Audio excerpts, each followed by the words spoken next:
when you're doing tasks where you're like, it might be best to give this to someone else potentially, like to start that those thoughts, because for so long it's always I do everything, this is all me.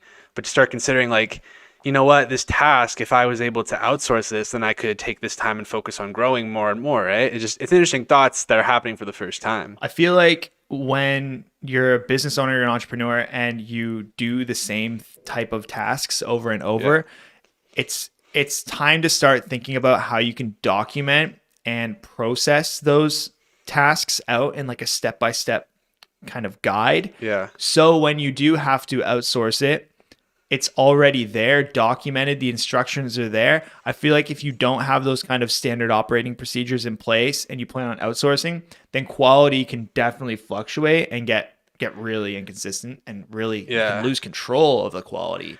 I feel like that is a big reason that most entrepreneurs are scared to even outsource because they lose quality control, right? Yeah, you called it. That's exactly the fear that I don't want to say fear, but the hindrance I have right now is that okay, yeah, I could give this to someone, but I don't think they're gonna do it as well as me, and that's just gonna be frustrating. And it's just yeah, And you're probably right in a lot of senses. A lot of times when I outsource something, it's not done as well as I would do it. And yeah, that's just part of the trade-off of, okay, now I don't have to spend my time doing that, is that I'm going to get someone else to do it. And usually if we expect a better result, then we're going to be paying someone much more yeah, for their time because that person's more of an expert. But when we bring in someone more amateur, someone like overseas to help with our workload, someone that's more affordable, you got to anticipate the quality is going to be less. So by developing your own frameworks, systems, instructions, essentially instruction documents, yeah. you really eliminate the lack of quality control or this lack of fear. But at the end of the day, you're probably gonna have to check the work. You probably have to go through it, make sure everything's been done up to par, right? Yeah, there's potential where you might just have to accept the sacrifice of it not being exactly as good as you want it, but to grow long term, it might just that might just be how it has to be. And also, like understanding what your skills are in the sense of like what are you good at versus what someone else could be good at. Because I know even just personally, there's been times where I'm like, okay, I'm doing a task right now that's very like mundane and very like detailed and a smaller. It's just like getting the work done to this client or so forth when I'm a very big picture type of person, I find, and that's something that I really excel at. But I can't these next 3 4 hours. I'm doing this task that's very just mundane, and I'm not thinking about how can I grow this in the next quarter or so forth. And it's like, okay, where's my time better spent here? You know? Yeah, 100%. You definitely need to start thinking about then in that case where you can find talent, excuse me, and specifically what type of talent you are going to need because I feel like talent and acquiring it in your network has a lot to do with what base skill does that person have. Like, is that person's skill Facebook ads, or is it graphic design, or is it web design, maybe specifically Shopify or WordPress?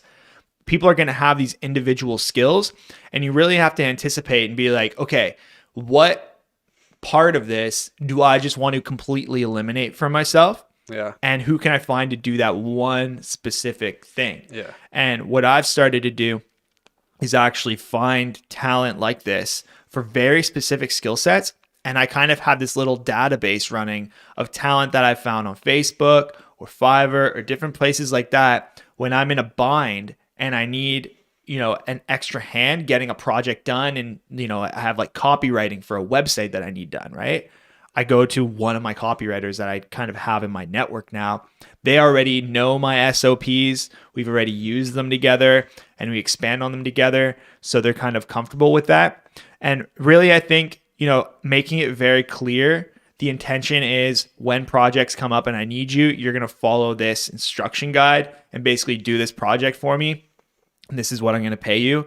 I think you really have to control I call it controlling the supply chain. Like you always want to try and control the supply chain. You don't want to be too leveraged with someone that's working for you. Just give them little bite-sized pieces. That's how I approach it, at least. yeah. That's a really dope tip. I've never really thought about that. Just to have that database, because I know there's been times where it's like, okay, there's this big potential job and I don't have all those skill sets. And at this exact moment, I can't think of someone who does. I know I could find them, but when you're negotiating, you don't want to promise something that isn't concrete. Like, you know, you have that help. Yeah. So to know you have that database, that's actually a super good tip. Yeah, man. Another good tip that I have for actually finding talent is to go to Facebook and in the Facebook search bar, type in the skill that you want and then add the keyword job board after it. So, for example, copywriter job board.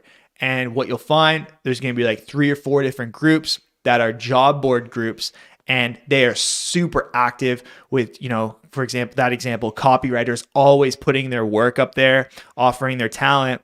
That's how I've found so many of the people in my network that I lean on and depend on when times are super busy and I need to outsource. It's been a very, very good tactic.